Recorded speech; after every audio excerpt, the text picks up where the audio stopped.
اور یہ جو پبلک اجتماعات ہیں، اسمارٹ لاک ڈاؤن جو ہے اس کو دوبارہ سے نافذ کیا جائے. کچھ ہی دیر کی بات ہے. اور اب ویکسین آج کی اچھی جو خبر ہے کہ ایک ویکسین ہے وہ 90% افیکٹو ہے فائزر کی، اور وہ جو ہے اس سے دنیا بھر میں اسٹاک مارکیٹس جو ہیں وہ اوپر جا رہی ہیں. تو یقیناً یہ چند اور مہینوں کی بات ہے، یہ ویکسینز بھی رول آؤٹ ہونا شروع ہو جائیں گی. بالکل، میں آپ ہی کے یہ سجیشنز بالکل لاسٹ میں لوں گی کہ کچھ ہی دنوں کی بات ہے، اور پینل کو آپ نے دیکھا کہ ان کے ویو باکس میں گرین لائٹ بلنک کر رہی ہے، اور سبھی یہ کہہ رہے ہیں کہ ہاں ہم ڈے بائی ڈے ایک نئے خطرے کی طرف بڑھ رہے ہیں. تو میں آپ لوگوں سے ریکویسٹ کروں گی کہ یہ سیزن جو ہے وہ بیڈنگ سیزن ہے، تو احتیاط کر لیجئے. ہم نے کووڈ پینڈیمک ڈیز میں بھی محدود سی ایک گیدرنگ رکھ کر گھروں میں شادیاں نمٹائی ہیں، تو بہتر یہ ہوگا کہ اسکول، کالج اگر یونیورسٹیز کھلی ہوئی ہیں اور ابھی ہم ان کو بند کرنے کی طرف نہیں جا رہے، بار کھلے ہیں، حکومت وہاں پر بھی ابھی کسی بھی قسم کی کوئی پابندی عائد نہیں کرے، تاکہ معیشت کا پہیہ چلتا رہے، لوگ بے روزگار نہ ہو، معاشی طور پر ہم کولیپس نہ کریں. تو یہ جو شادیوں والا سیزن ہے، ذرا وہاں پر بھی آپ لوگ احتیاط کریں، کوشش کر لیں کم لوگوں کو بلا لیں، چھوٹا فنکشن کر لیں، تاکہ آپ اور آپ کے پیارے اس مہلک وائرس سے بچے رہیں. مجھے بڑھنے ایک بریک کی طرف اسٹے ٹیونڈ.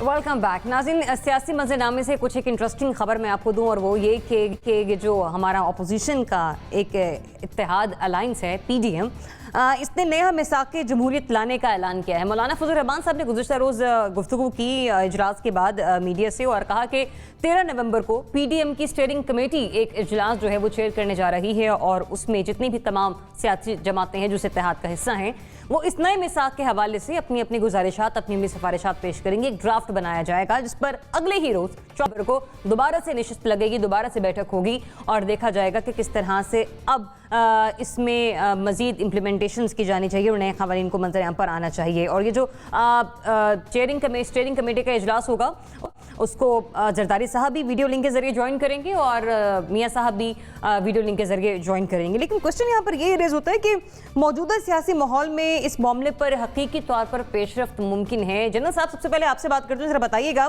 جس قسم کا پولیٹیکل ٹیمپریچر ہم اس پاکستان میں دیکھ رہے ہیں، کچھ سوچ سمجھ کے یہ جماعتیں بیٹھیں گے ایک ساتھ کہ کوئی نیا میثاق، کوئی نیا معاہدہ بنایا جاتا ہے تاکہ کچھ بہتری کی طرف جایا جا سکے؟ حقیقی طور پر پیش رفت ممکن ہے؟ کیونکہ ان سبھی کی خواہش پر یہ ڈرافٹنگ ہوگی نا سب کچھ. دیکھیے، ایک تو ان کے امیجیٹ گولز ہیں کہ فوری طور پہ ہمیں کیا ملنا چاہیے، اور کچھ گولز ہو سکتے ہیں کہ آئندہ کے لیے کیا طریقہ کار ہو.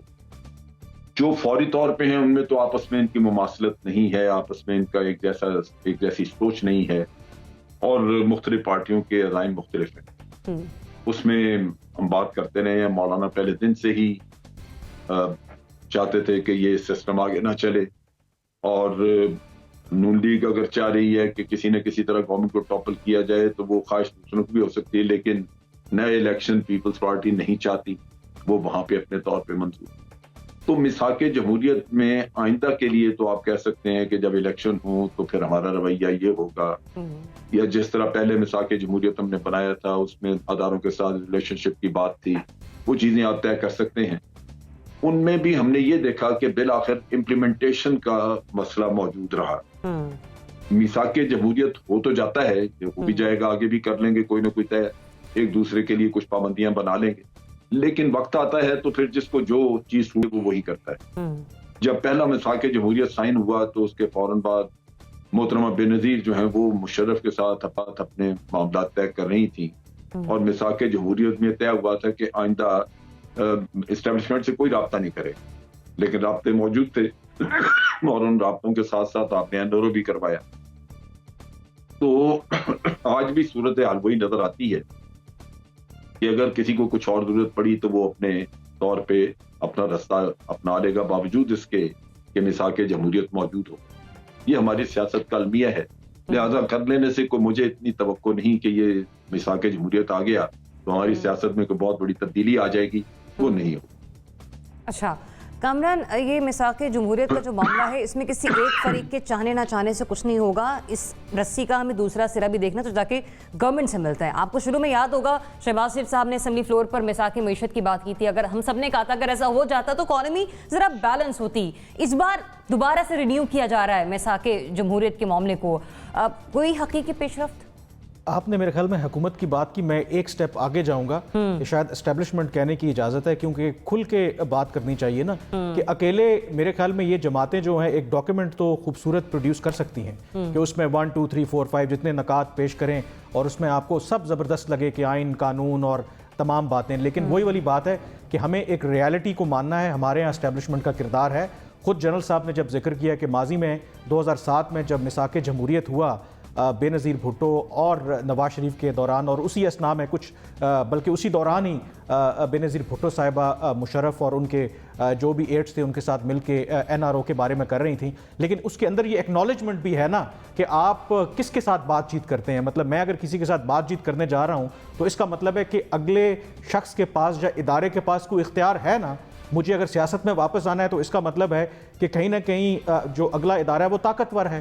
تو اس چیز کو بھی تو ماننا پڑے گا نا. تو اس کا مطلب آپ بالکل ٹھیک کہہ رہی ہیں کہ ایک فریق تو سیاسی جماعتیں یا اپوزیشن کی جماعتیں ہوں گی، جو دوسرا فریق ہے باقی جو سٹیک ہولڈرز ہیں اگر وہ بیچ میں شامل نہیں ہوں گے تو اگر آپ ایک میثاق جمہوریت اور لے بھی آئیں گے تو اس کا فائدہ نہیں ہوگا.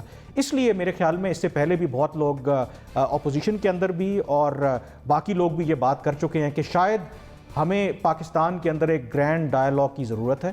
اس کے اندر تمام سیاسی جماعتیں بھی شامل ہوں، اسٹیبلشمنٹ بھی شامل ہو، سپریم کورٹ بھی شامل ہو، تمام جو سٹیک ہولڈرز ہیں وہ شامل ہوں اور دیکھیں کہ پاکستان کو آگے لے کر کے کس طرح چلنا ہے. اپنے ذاتی مفادات آپ ایک طرف رکھیں اور کسی منیمم ایجنڈے پر آپ اتفاق رائے کریں. اگر ایسا کوئی کام کریں گے پھر تو ہوگا. ادروائز بالکل جو جنرل صاحب کہہ رہے ہیں کہ وقتی طور پر میثاق جمہوریت بن جائے گا، لیکن جیسے جیسے جس جماعت کو جو اپنا مفاد سوٹ کرے گا وہ ممکن ہے کہ اسٹیبلشمنٹ کے ساتھ پچھلے دروازے سے دوبارہ بات چیت کر کے انٹری مار دیں اور پھر جو سارا جو کانسیپٹ ہے میثاق جمہوریت کا جو ماضی میں جس طرح سے ختم ہوا دوبارہ ختم ہو جائے گا. ریئلسٹکلی اس کو دیکھنا پڑے گا اور ریئلسٹکلی یہ کہ تمام سٹیک ہولڈرز کو جب تک آپ شامل نہیں کریں گے تو کوئی ویری شارٹ ٹرم کہ یہ میثاق جمہوریت کم گیو اینڈ ٹیک کا معاملہ ذرا زیادہ ہوگا. ایک باقی پارٹیسپینٹس کی طرف جانے بریکنگ ذرا میں وہ اناؤنس کر دوں. پرائم منسٹر کی زیر صدارت پولیٹیکل کمیٹی کا ایک اجلاس ہوا ہے جس میں پرائم منسٹر نے کہا کہ تمام معاشی اشاریے مثبت سمت میں آگے بڑھ رہے ہیں. اپوزیشن مہنگائی سے متعلق حکومت کے خلاف پروپیگنڈا کر رہی ہے جبکہ سابق حکمرانوں کی غلط پالیسیوں کا نقصان آج عوام کو بھگتنا پڑ رہا ہے. 2 سال کی محنت سے معیشت کو پاؤں پر کھڑا کیا، یہ پرائم منسٹر کے الفاظ ہیں. انہوں نے اجلاس میں موجودہ سیاسی صورتحال پر غور و فکر کیا. ملکی معاشی صورتحال اور حکومت کی میڈیا حکمت عملی کا بھی بغور جائزہ لیا گیا. وزیر اعظم نے اقتصادی ٹیم کو معاشی کامیابیوں کو میڈیا پر اجاگر کرنے کی ہدایت بھی کی ہے. پرائم منسٹر یہ بھی کہتے ہیں کہ سوات اور حافظ آباد کے جلسوں سے ثابت ہو چکا کہ عوام کا ہم پر اعتماد قائم ہے. Tehreek Insaf Gilgit Baltistan election clean sweep کرے گی. تو پولیٹیکل کمیٹی کا یہ اجلاس ہوا جسے چیئر کر رہے تھے خود prime minister of Pakistan Imran Khan. مجھے اگر آپ ایڈ کرنے دیں یہ جو بات وزیر اعظم عمران خان کر رہے ہیں، ہمارے ہاں المیہ پتہ ہے کیا ہے کہ جب آپ اقتدار کے ایوانوں میں بیٹھتے ہیں تو آپ کا جو حقیقی زمینی حقائق ہے نا اس سے آپ کا ڈسکنیکٹ ہوتا ہے. یا تو آپ کو پتہ نہیں ہوتا یا جو آپ کے ارد گرد لوگ ہوتے ہیں وہ صرف اچھے کی تصویر آپ کو بتاتے ہیں. اگر وزیر اعظم صاحب کا یہ خیال ہے کہ پاکستان کی معیشت صحیح سمت پر جا رہی ہے تو پھر میں یہی کہوں گا کہ اللہ ہی حافظ ہے، کچھ نہیں ہونے والا. کیونکہ اگر آپ اکنامک ایکسپرٹ سے بات کر لیں، عام لوگوں سے بات کر رہے ہیں، حالات ایسے نہیں ہیں. رضا رومی صاحب، میثاق جمہوریت بتائیے گا کچھ پازیٹیو ہم امید رکھیں آگے اپنے پولیٹیکل اس کنڈیشن میں جو ٹیمپریچر ہے ہمارا؟ دیکھیے میثاق جمہوریت جو ہے وہ ایک سنگ میل تھا 2006 میں جب وہ بنا، اور اسی کی وجہ سے آپ نے دیکھا کہ جو پاکستان میں ایک سپیل آیا اور جو بھی چل رہا ہے جمہوریت کا اس میں بہت زیادہ اس کا جو ہے رول ہے. بلکہ آپ نے دیکھا کہ 2008 میں جب پی پی پی کی گورنمنٹ آئی، اگرچہ کہ ان کے آپس کے اختلافات تھے اور انہوں نے وائلیشنز بھی کی، مگر اس وقت بھی leader of the opposition Nawaz Sharif نے بالکل بھی اس گورنمنٹ کو گرانے کی کوشش نہیں کی، کہ کوئی بھی بیک ڈور ڈیل نہیں کی. وہ بات ٹھیک ہے کہ انہوں نے پنجاب میں انٹروین کیا اور وہ میمو گیٹ کیس میں چلے گئے تھے شریف صاحب، لیکن ایک انڈرسٹینڈنگ تھی. اور اس کے بعد یہی چیز جو ہے 2014 کے دھرنے میں آپ نے دیکھا کہ جب نواز شریف جو ہے وہ پریشر میں تھے تو اس وقت پارلیمنٹ جو ہے اور اسپیشلی جو بڑی اپوزیشن پارٹی تھی PPP، وہ انہوں نے وزیر اعظم کا ساتھ دیا کہ وہ ان کی گورنمنٹ کو نہیں فال کرنے دیں گے. تو یہ روایات جو ہیں یہ ماضی کی جو ہماری تلخ حقائق ہیں ان کو بدلنے کا ایک ذریعہ ہوتی ہیں. اور اگر یہ ابھی ہو رہا ہے تو اس میں دو جو فیکٹرز ہیں وہ بہت اہم ہیں. نمبر ایک تو یہ کہ PDM کے اندر چونکہ اختلافات ہیں، مختلف سوچ اور نظریات ہیں، اور ان کو یہ بھی شاید خدشہ ہے کہ ان کو جو ہے PDM کو ٹوٹ نہ جائے یا اس کو توڑا نہ جائے. تو شاید یہ بات اس کی بھی ایک عکاسی کرتی ہے کہ جو ان کا بھی اتحاد ہے وہ برقرار رہے، کیونکہ مختلف جو سیاسی پلیئرز ہیں ان کے مختلف ٹارگٹس ہیں. اور دوسرا اس میں امپورٹنٹ فیکٹر یہ ہے کہ جو آنے والے چند مہینوں میں اپوزیشن کو بہت امید ہے کہ کوئی تبدیلی کچھ نہ کچھ ہوگی، ویدر ان ہاؤس چینج ہوتی ہے. دوسرے کے لیے دروازے کھلے جا رہے ہیں رضا رومی صاحب یہ مساق جمہوریت کو رینیو کرنے کے حوالے سے، رائٹ مزمل سہروردی صاحب ایسے ہی ہے؟ میں سمجھتا ہوں یہ بہت ٹائملی موو ہے، اور جو لوگ یہ کہتے ہیں کہ پچھلے مساق جمہوریت کا کوئی فائدہ نہیں ہوا، وہ یہ کیوں بھول جاتے ہیں کہ اس وقت بھی اسٹیبلشمنٹ نے ملک کی دونوں بڑی سیاسی جماعتوں کی قیادت کو ملک سے باہر رکھا ہوا تھا، اور وہ برملا جلسوں میں کہتے تھے کہ ہم ان کو واپس نہیں آنے دیں گے اور ان کا پاکستان کی سیاست میں کوئی کردار نہیں ہے. اور اس وقت بھی ایک کنگز پارٹی بنائی گئی ہوئی تھی اور اس کنگز پارٹی کے ذریعے ملک کو چلایا جا رہا تھا اور دونوں بڑی جماعتوں کو اور ان کی قیادت کو پاکستان آنے نہیں دیا جا رہا تھا. اور وہ چارٹر آف ڈیموکریسی نے نہ صرف اسٹیبلشمنٹ کو ان دونوں کو واپس ملک میں آنے دیا بلکہ ان کو NRO بھی دیا، بلکہ اس کے بعد ان کو اقتدار دینے پر بھی مجبور ہو گئی اسٹیبلشمنٹ. اور وہ ایک بہت کامیاب ڈاکومنٹ تھا، اور جتنی بڑی وہ سکسیس سٹوری تھی اس کا ہم یہ سکسیس کا پہلو بھول جاتے ہیں کہ اس نے پوری پالیٹکس کو بدل دیا پکڑ کے رکھ کر ایک ڈاکومنٹ نے، اور اسٹیبلشمنٹ کو بالکل نیل ڈاؤن کرنے والی بات تھی. اب جو نئے چارٹر آف ڈیموکریسی کی بات کر رہے ہیں، میں سمجھتا ہوں یہ بہت ٹائملی چیز ہے. دیکھنا یہ پڑے گا کہ اس کے نئے کے خد و خال کیا ہیں، اس کی زبان کیا ہے. اور اگر تو یہ ایک سخت زبان میں اور سخت خد و خال کے ساتھ سامنے آتا ہے، کیونکہ اس وقت PDM میں یہ لگ رہا ہے کہ نواز شریف کا بیانیہ بھاری ہے، جس طرح مولانا فضل الرحمان اور بلوچ قوم پرست جماعتیں ANP اور دیگر جماعتیں نواز شریف کے بیانیے کے ساتھ کھڑی ہیں، ان میں ہمیں PDM میں پیپلز پارٹی کی سوچ حاوی نظر نہیں آتی ہے. اور ایسا لگتا ہے کہ پیپلز پارٹی کو ان 11 جماعتوں کے ساتھ 10 جماعتوں کے ساتھ بالآخر جانا ہی پڑے گا، کیونکہ دوسری طرف جانے کا راستہ پیپلز پارٹی کے پاس موجود نظر نہیں آ رہا. اب بات اسٹیبلشمنٹ کی جائے یا نام لیے جائیں، بات تو ایک ہی ہے، کان ادھر سے پکڑ لیں یا ادھر سے پکڑ لیں. اگر لڑائی صرف اتنی ہے کہ لفظ اسٹیبلشمنٹ یوز کرنا ہے یا نام لینے ہیں تو یہ تو کوئی لڑائی نہیں ہے نا. اور یہ اب نئے چارٹر میں طے ہو جائے گی یہ بات بھی، اور کافی حد تک ایسا لگ رہا ہے کہ نواز شریف کے بیانی کے مطابق طے ہو جائے گی. میں سمجھتا ہوں جتنی بڑی سکسیس سٹوری پہلا چارٹر آف ڈیموکریسی تھا، دوسرے چارٹر سے بھی ویسی ہی کامیابی کی بہت امیدیں کی جا رہی ہیں. اور ایسا لگ رہا ہے کہ جو پولیٹیکل آئسولیشن ہے عمران خان کی بھی اور سلیکٹرز کی بھی، ان کے اس کے لیے یہ خطرہ ہوگا.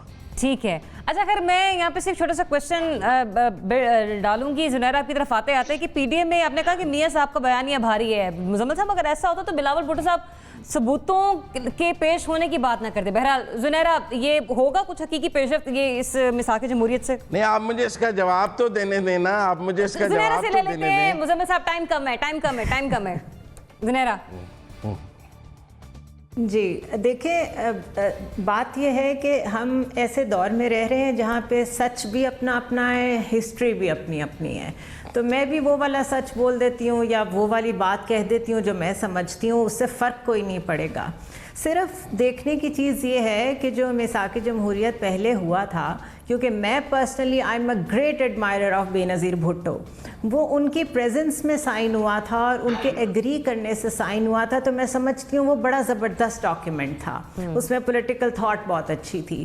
تو اگر اسی کو نکال کے اسی میں کچھ ایڈ کر لیں تو میرا خیال ہے کام بڑی جلدی ہو سکتا ہے. وہ اتنا افیکٹو ڈاکیومنٹ تھا، نمبر 1. نمبر 2، ہماری جماعتیں تو ایک ایک الیکشن پہ بکھر جاتی ہیں، وہ تو ایک ایک معاملے پہ ایک دوسرے کے خلاف کورٹ چلی جاتی ہیں. کوئی کامن گراؤنڈز نہیں ہے ان کی، کوئی پاکستان فرسٹ یا واٹ ایور فرسٹ کا ایسا نعرہ نہیں ہے جس یارڈ سٹک پہ میں ان کو میئر کر سکوں کہ ہاں ایٹ لیسٹ ان باتوں پہ 2 جماعتیں، 11 تو بہت دور کی بات ہے، یہ 2 جماعتیں اکٹھی ہیں. تو اتنی پولرائزیشن ہے اس وقت، اور ساروں کو اپنے اپنے شارٹ ٹرم اور لانگ ٹرم آبجیکٹیوز کی اتنی فکر ہے کہ انفارچونیٹ ہے. میں بہت خوش ہوتی اگر یہ اس وقت جو اکٹھے ہو رہے تھے اس کا پریشر گورنمنٹ پہ پڑے اور گورنمنٹ شاید کچھ اچھا ڈیلیور کر جائے، لیکن ایسا ہو نہیں رہا. سو آئی ڈونٹ تھنک سو کہ کوئی 10 اور مساق جمہوریت بھی ایسے ہو جائیں، تو جب تک ول اور نیت صاف نہیں ہوگی چیزیں کہیں نہیں جائیں گی. زنیرہ، آپ کے لیے بس میں یہی کہوں گی پیوستہ رہ شجرے سے امید بہار رکھ. باقی رہی بات مساق جمہوریت کے لانے کے حوالے سے، تو ایک اچھا انیشیٹ ہے جو کہ لیا جا رہا ہے اس پی ڈی ایم کے حوالے سے، سلائنس کے حوالے سے. لیٹس سی کہ اگر خود سے اپوزیشن اپنی طور دروازے کھولنے کی کوشش کر رہی ہے اور پولیٹیکل معاملات گورنمنٹ کی ڈیلیوری اور گورننس کے حوالے سے بات ہو، معاملہ ٹھیک ہوتے ہیں تو بہتر ہے. اجازت دیجیے، اللہ حافظ.